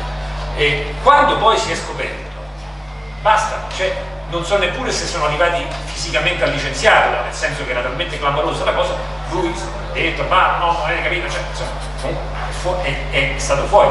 Ma questo era un giovane. Il caso del collega del Los Angeles Times, che era uno che era arrivato in finale nei premi Pulitzer, cioè, non stiamo parlando di un bambino che si era montato la testa perché era stato assunto a 25 anni al New York Times, no, cosa che può succedere, cioè. E lì c'era un mischio di imprecisione delle accuse, il fatto che aveva avuto una relazione personale con una delle fotografe. Questo è no, tu dicevi le cose personali, l'etica personale. Questa è dove l'etica personale non è che il direttore si impiccia della vita sentimentale o sessuale dei propri redattori, quando la vita sentimentale o sessuale dei propri redattori non in qualche maniera incide o fa ombra, va bene, al tuo lavoro professionale. Là si chiama quello che noi chiamiamo conflitto di interessi. Il conflitto di interessi non deve necessariamente essere in atto, ma il conflitto di interessi è interessante nella misura in cui è possibile, no? e va evitato quanto da. Grazie. Volevo solo dire una cosa, quando ho parlato del watchdog, no? Diciamo che volevo riferire all'Italia, nel senso che volevo dire che non sempre, diciamo, almeno quello che sempre a me, ci sono delle modo di parlare di come si comportano i nostri vertici politici istituzionali in modo da aggredirli e diciamo metterli io sono, scusa, questo perché dobbiamo metterli a muro e aggredirli? È sbagliato pure questo per me, quindi adesso parlo io personalmente. No, allora il punto è se o facciamo il nostro mestiere o non facciamo il nostro mestiere, va bene? Allora non è che dobbiamo essere né duri, né questa cosa che dobbiamo per forza sfidare le persone, dove sta scritto? Dobbiamo verificare le cose che ci raccontano, dobbiamo andare a vedere le cose che non ci raccontano, verificare pure quelle che abbiamo visto. Questo è il punto. Tutto il resto è, come dire, ti dico perché mi senti appassionato, non perché io non creda ovviamente al ruolo di controllo delle istituzioni da parte del giornalista, perché guarda caso tu stai sollevando questa questione che non ha a che vedere con i codici di nessun tipo di codice deontologico, va bene? Parlando di etica, parlando di etica esattamente nel modo in cui io all'inizio dicevo che non era il caso di parlare, cioè a seconda del fine del giornalismo. Ora, il giornalismo può anche avere, grazie a Dio, degli ottimi fini, certe volte Dio li raggiunge pure, va bene? Ma non è etico il giornalismo che ha un fine etico, è etico il giornalismo in questo contesto che segue delle regole, dei modi di costruire le proprie informazioni, di raccogliere le proprie informazioni, di verificare le proprie informazioni, di diffondere le proprie informazioni, che sia attento alle necessità della comunità e agli interessi della comunità e degli individui di cui si occupa. Questo è quello di cui stiamo parlando. Posso aggiungere una cosa sul giornalismo anglosassone? Vi mostro solo una slide e poi dopo chi vuole se ne scarica e guarda per conto suo. Avevo trovato una seconda parte, questa si chiama Ethical Journalism Network, è una rete, un'associazione, una rete di organizzazioni professionali di tutto quanto il mondo, guidata dall'ex segretario della Federazione dell'Associazione dei giornalisti europei, il sindacato dei giornalisti europei, si chiama Aileen White, è un collega molto simpatico, che ha creato questa rete per spingere in giro per il mondo un modello, una collega che vive a Londra lo conoscerà bene, che è abbastanza diverso dal modello americano di cui abbiamo parlato, che è per esempio il modello del press council. Ora, in Inghilterra il press council non sta fallito con lo scandalo Murdoch, eccetera, adesso hanno creato una struttura in cui si è molto discusso, più complessa, ma è l'idea che l'industria, in qualche maniera, giornalisti ma anche editori in alcuni casi, no? Costruiscano dei consigli che ricevono le proteste del pubblico, eccetera, eccetera, e valutino a seconda con capacità e possibilità di intervento anche soltanto morale, oppure certe volte più solido, perché chi partecipa di queste cose magari poi si auto-obbliga a pubblicare il comunicato del verdetto e così via. Allora questo è un meccanismo che questo gruppo sta cercando di trasmettere in posti dove è complicato fare giornalismo, molto più che da noi in America e in Inghilterra, tipo in Pakistan, va bene?